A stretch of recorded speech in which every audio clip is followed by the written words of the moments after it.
Hi, good morning mga kapatid. Galing ako sa aking higaan. Yung higaan ko medyo magulo kasi kakagising ko lang mga kapatid. Nagdoble-doble ako ng damit dahil giniginaw ako. Ayan, pababa na po ako sa aking ah, bahay dahil para magsimula na naman ako sa aking pagluluto. So bago ako magluto, siyempre magmamalingki muna ako. Ay mga kapatid, inayos ko muna yung higaan ko kasi medyo hindi ko pa naayos. Ayan. Yan. Yan ang higaan ko mga kapagsil. Ang aking anak naman na si Kaka ay dito sa baba. Yan mga kapagsil. Dito lang siya. Yan. Kasi ayaw niya dun sa isang higaan sa kabila. Kaya mga kapagsil, pababa na ako. Ito galing ako sa aking room. Dahil para mag-asikaso ako sa sarili ko, parang makapagsimula na po ako. Ayan, hindi pa ako nakapagsuklay, hindi pa ako nakapagkape. Kasi umakyat ako kanina. Kasi inasikaso ko yung aking anak na si Coco. Ayan naman yung room ni Coco. Dito po siya natulog, yung aking kambal. Ngunit umalis na kasi may pasok. Kaya yun kaninang 4 o'clock ng umaga ay nasikaso ko siya. Kaya bababa na ako mga kapagsiw sa aking hagdanan. Ayan. Yan ang aking hagdanan. Pababa kami doon sa first floor. Yes. Andito na ako sa first floor. Wala dito yung kapatid ko.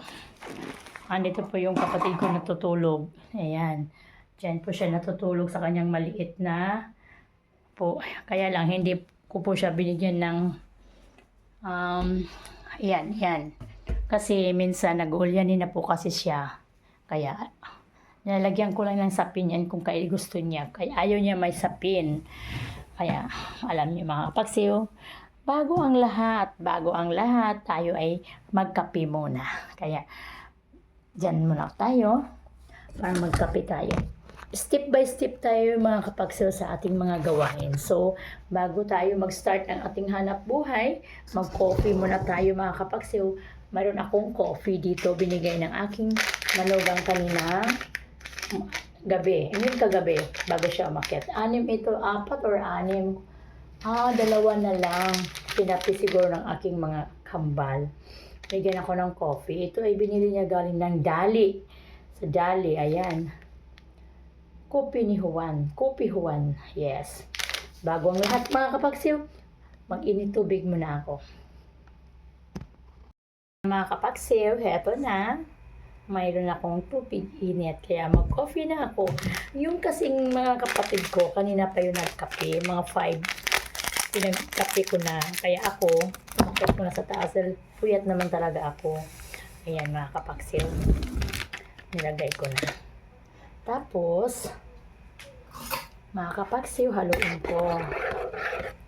Ganyan tayo coffee, ha? Wala na akong tinapay. Ayoko na magtinapay.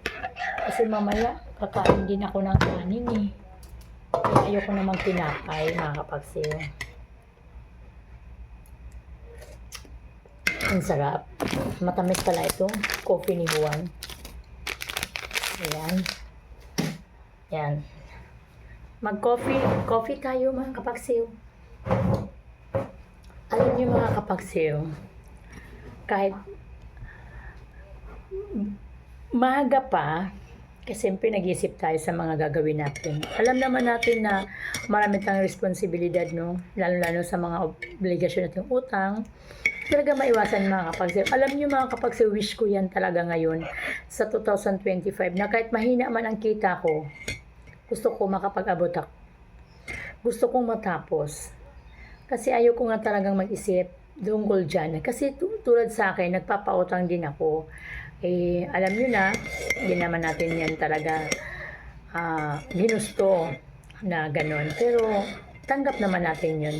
Isa din yan sa nagiging papel ng tao, yung utang. Kaya kahit sino man dyan, malaking business or maliit na business, ay may utang.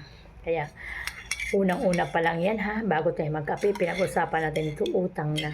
Totoo yun mga kapagsiw. Dahil tayo kapos sa kinikita eh. Ang kinikita natin sa araw-araw ay kapos. Kaya tayo nangungutang. Lalo-lalo na pag nagkaroon ka ng mga problemang mabigat, nagkasakit yung kung anumang members mo sa bahay, mga mahal mo sa buhay, kailangan mo talagang mangutang. Kaya huwag natin sisihin ang ating sarili, ha? Yun lang ang masasabi ko. Kaya minsan hindi tayo tupad, hindi natin natupad yung pangako natin sa mga taong ipinangungutangan natin. Pero ay minsan, sana maunawaan. Oo, nandun tayo. Basta ang mahalaga, nakapag-abot ka ng tubo at kahit gipit na gipit ka at ang kapital kailangan mo nang ibalik. Kung sa pamagitan ng hulog-hulog o baka pwede naman, ibalik na lang kasi mahirap din ang ating inuutangan din kapos din. Kaya mga kapagsiw, thank you very much sa inyong panonood sa umagang ito. Ako lang po ay sana ay mag-video para lang doon sa pagbaba ko mula doon sa aking higaan hanggang dito. Pero napunta tayo sa utang. Kaya okay lang yun mga kapagsiw, wala tayong magagawa. Yun po ang nagpapakilala at nagpapaliwanag na yun ay mga obligasyon mo sa buhay ay hindi mo kinalimutan. So, araw-araw mong iniisip. Kaya, mga kapagsiw, thank you very much sa inyo, lalo sa mga nanonood sa akin. Yung mga kaori kung may mga problema na kahit papaano ay nalulutas naman sa pamamagitan ng pagsisikap. Kaya, good morning sa lahat. Coffee muna tayo. Kaya, eto na, magpaalam muna ako sa inyo kasi mamalingkin ako. Bye-bye!